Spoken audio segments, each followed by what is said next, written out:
You said no role for Assad, even in a transitional limited basis for a new future for Syria, correct? Yes. Okay. Does this administration believe currently there is a viable, cohesive transitional government ready to go? Well, I think this... Because there is ample evidence of discord, disarray, disagreement among those who are broadly defined as the opposition. There's no doubt that there are a lot of people with differing views about what the future of Syria should look like. I think there is broad agreement from a lot of people, not everybody, but I think most people agree that Assad does need to go. And so brokering that transition is the first step. But setting up a transitional government would be the next one, and we would have to work with all parties. So right, but one does not. There's not one ready to go. This is a work in progress. You would agree? Well, I would acknowledge that what we're going to have to do is we're going to have to work with even the disparate elements of the opposition. They don't all get along, right? That there are differences. To put it of mildly. Opinion. They have differences of opinion as well about what the future of that country should look like.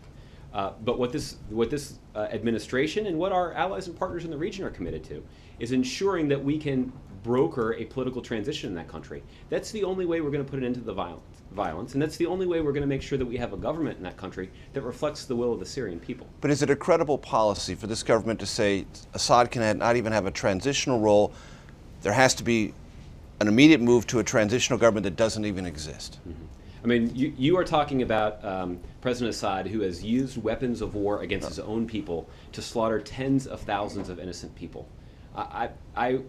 It's not a defense of Assad to ask that question. It's not, but I'd be hard-pressed to make the case to you that he should have a role in a transitional government. This is a guy who has demonstrated his willingness to slaughter without any conscience innocent people by the thousands. Then what? So I guess. Right. Then what accounts for the inability to put together a transitional government, if that's the highest priority? Sure. Well, I think the highest priority is to get Assad out of power so that he can no longer have his hands on the weapons of war that are being used to slaughter thousands of people. I think that is the highest priority. You know, another priority is making sure the humanitarian needs of the people who've been displaced by this violence are met. So that's why we're mobilizing significant resources on behalf of, in support of our partners to try to meet that humanitarian need.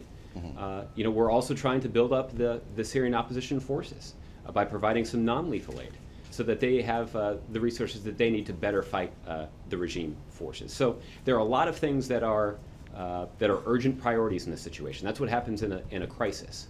But there is no doubt that it is going to take a lot of work. That's not just going to be the responsibility of the United States, but the responsibility of other interested partners to try to broker some agreement, not just between the Assad regime and the opposition, but also among elements of the opposition. This is hard work.